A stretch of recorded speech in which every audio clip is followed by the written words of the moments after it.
बिस्मिल्लाहिर्रहमानिर्रहीम। अस्सलाम वालेकुम स्टूडेंट, उम्मीद है आप सब खैरियत से होंगे।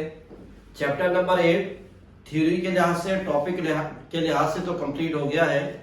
आज हम इसकी एक्सरसाइज करेंगे और इसकी जो फर्स्ट एक्सरसाइज है वो है सेक्शन है एमसीक्यूज।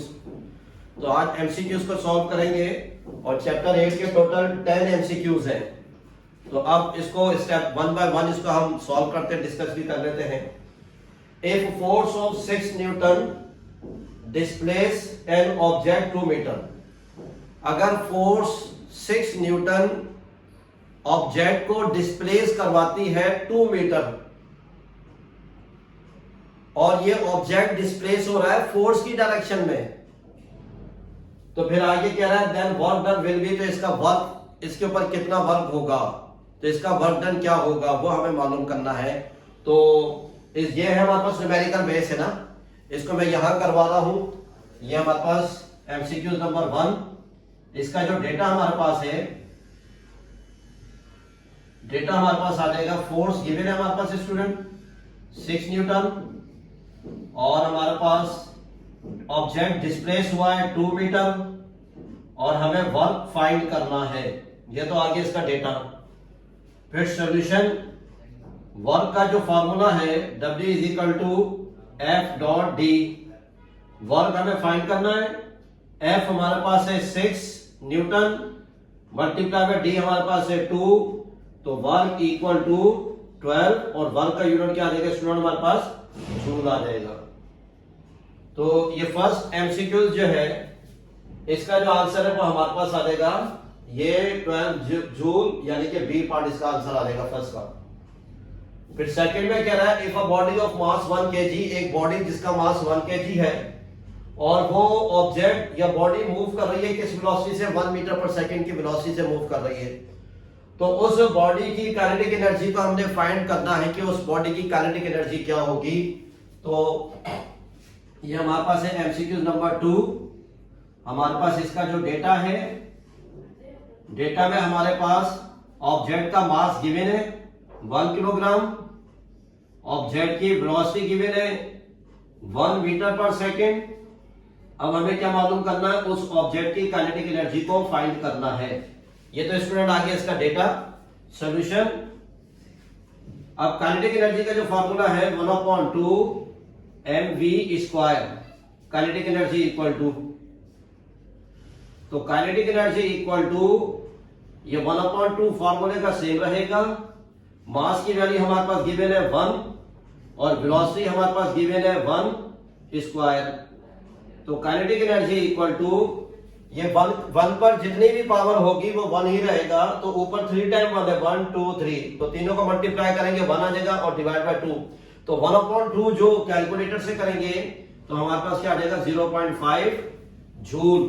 तो सेकंड जो है इसका जो ऑप्शन है वो ऑप्शन बी हमारे पास, इसका जो है हमारे पास ये आंसर आ जाएगा। फिर स्टूडेंट जो है हमारे पास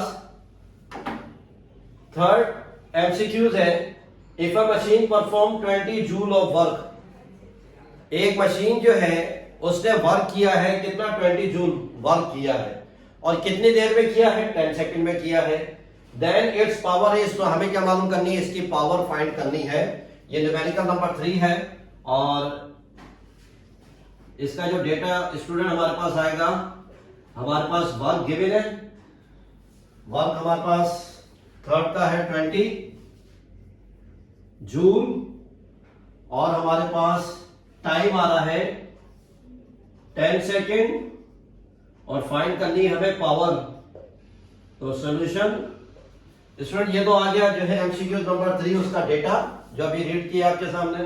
तो पावर का जो फॉर्मूला है work done per unit time, तो power is equal to work हमारे पास है 20 और टाइम हमारे पास है 10, इसको कैंसिल करेंगे तो हमारे पास आ जाएगा 2 और पावर का यूनिट क्या आ जाएगा हमारे पास वॉट।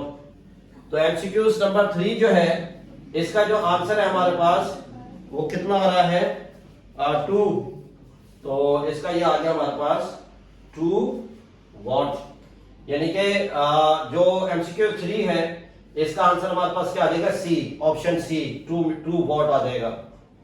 फिर आगे लिखा हुआ है student which is the renewable source of energy, इनमें से कौन सी जो है रिन्यूएबल सोर्स ऑफ एनर्जी है, तो वो हमारे पास कौन सी है, कोल। इसको हम एक लिमिट तक यूज कर सकते हैं, पेट्रोल हो गया, नेचुरल गैस है।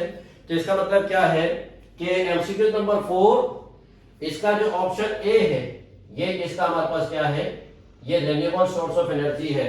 इसको डेली हम यूज कर सकते हैं, ज्यादा क्वांटिटी में भी यूज कर सकते हैं, कम क्वांटिटी में भी यूज कर सकते हैं। तो ये हमारे पास रिन्यूएबल सोर्स ऑफ एनर्जी है।